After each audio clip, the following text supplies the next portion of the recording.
इस बारिश से बचने के लिए मैं शिकार की तलाश में लगातार 2 दिनों से आसमान के ऊपर उड़ रहा हूँ, लेकिन अभी तक मुझे एक भी शिकार नहीं दिखा। अब मैं बहुत बोर हो गया हूँ। मुझे बहुत जोरों की भूख लगी है। लगता है अब मुझे नीचे जाकर बारिश में भीगना ही पड़ेगा।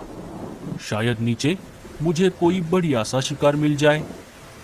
भजिया गर्मा गरम, भजिया गर्मा गरम, मैं तो खाऊंगी इनको गर्मा गरम। चील आसमान से नीचे आ जाता है और मीनू मौसी के घोंसले के बाजू वाले टहनी पर जाकर बैठ जाता है। चलो, अब मुझे जल्दी से किसी हट्टे कट्टे शिकार की तलाश करनी होगी। अगर मुझे पूरा परिवार मिल गया, जिनमें बच्चे भी शामिल हो, फिर तो मजा ही आ जाएगा। मीनू मौसी खिड़की से शिकारी पंछी को देख लेती है। अरे बाप रे, शिकारी चील, ये भला यहाँ पर क्या कर रहा है? चल मीनू, अब तेरा ऊपर जाने का समय आ गया है। अरे वाह, ये खुशबू कहाँ से आ रही है? अरे बाप रे, बचाओ, मुझे मत मारो। मैं तो एक बूढ़ी चिड़िया हूँ, मुझे मारकर तुम्हें क्या मिलेगा? अरे चुप कर, मैं तुझे नहीं खाऊंगा। मैं तो बस ये खुशबू सुनकर आया था। ये तुम क्या बना रही हो? मैं तो गर्मा गर्म पकोड़े तल रही थी।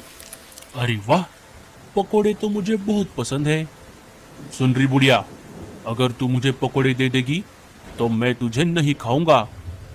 हाँ हाँ, ले लो, तुम ये सारे पकोड़े ले लो, लेकिन मुझे मत मारो।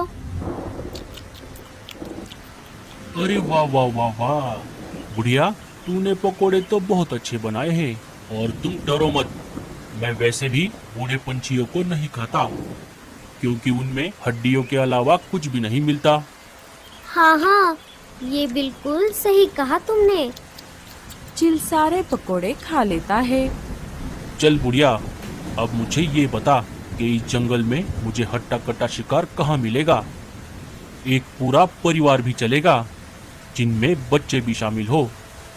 अरे चील भाई, मुझे भला शिकार के बारे में क्या पता होगा? मैं तो ज्यादातर घर में ही रहती हूँ।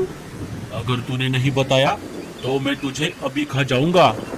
अरे नहीं नहीं चील भाई, मैं तो मजाक कर रही थी। आप एक काम करो, यहाँ से सीधा आगे जाते ही आपको एक आम का पेड़ दिखेगा। वहाँ पर 2 घोंसले हैं, एक है कालू कौवे का और एक है रानो चिड़िया का। रानो अपने घोंसले में अकेली रहती है। आप उन दोनों घोंसलों में से किसी को भी खा सकते हो। छे छे, मैं कौवे का शिकार नहीं करता, और उस अकेली चिड़िया को खाकर मेरा पेट नहीं भरेगा। तुम कोई ऐसा घोंसला बताओ जिनमें छोटे छोटे बच्चे भी हो, और जल्दी करो, मुझे बहुत भूख लगी है। अरे बाप रे, अब मैं क्या करूं? अगर मैंने इसे नहीं बताया तो ये मुझे अभी खा जाएगा। अरे क्या हुआ, तुम कहाँ खो गई? चील भाई, आप एक काम करो, यहाँ से सीधा आगे जाकर आपको थोड़ी दूरी पर एक नदी मिलेगी। नदी को पार करते ही आपको वहाँ पर एक बरगद का पेड़ मिलेगा। उस पेड़ पर एक लाडो नाम की चिड़िया का घोंसला है। वो अपने पति और अपने 5 बच्चों के साथ वहाँ पर रहती है। उन्हें खाकर आपका पेट जरूर भर जाएगा चील भाई। हाँ, ये हुई ना बात। चलो, आज का बंदोबस्त तो हो गया। अब मैं चलता हूँ। तुमने मुझे पकोड़े खिलाए, इसके लिए तुम्हारा बहुत बहुत शुक्रिया। चील वहाँ से चला जाता है।